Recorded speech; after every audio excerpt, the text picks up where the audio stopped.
મારા વહાલા સાહિત્યિક મિત્રો, દાંપત્ય જીવનની અંદર થતા અવારનવાર પતિ પત્નીના ઝઘડાઓ, રીસામણાઓ, મનામણાઓ, આવી ઘટનાઓ ઘટતી જ રહેતી હોય અને આ ઘટનાઓને અંતે ક્યારેક જે શબ્દો સ્ફુરે અને એમાંથી એક રચના બને એ આપ સૌ સમક્ષ રજૂ કરું છું.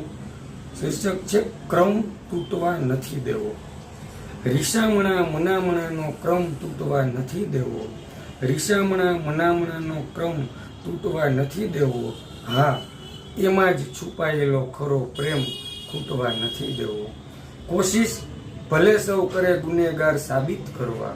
કોશિશ ભલે સૌ કરે ગુનેગાર સાબિત કરવા, પણ ના કરેલા પાપનો ઘડો ફૂટવા નથી દેવો. તારી અધૂરી અપેક્ષાઓ પૂર્ણ કરવા કટિબદ્ધ છીએ. તારી અધૂરી અપેક્ષાઓ પૂર્ણ કરવા કટિબદ્ધ છીએ. સાબિતી તો એ જ કે છેલ્લો શ્વાસ છૂટવા નથી દેવો. રૂબરૂ મળ્યા એક ક્ષણોના સરવાળા બાદ બાકી શું કરવા. રૂબરૂ મળ્યા એક ક્ષણોના સરવાળા બાદ બાકી શું કરવા. આપણે તો સ્મરણોનો સંગાથ કદી તૂટવા નથી દેવો. તૃપ્ત અને પરિપૂર્ણ ક્યારના થઈ ગયા તારી કૃપાથી. તૃપ્ત અને પરિપૂર્ણ ક્યારના થઈ ગયા તારી કૃપાથી. જા, પ્રેમનો નવો એકડો હવે કોઈને ઘૂંટવા નથી દેવો. Thank you. ખૂબ ખૂબ આભાર.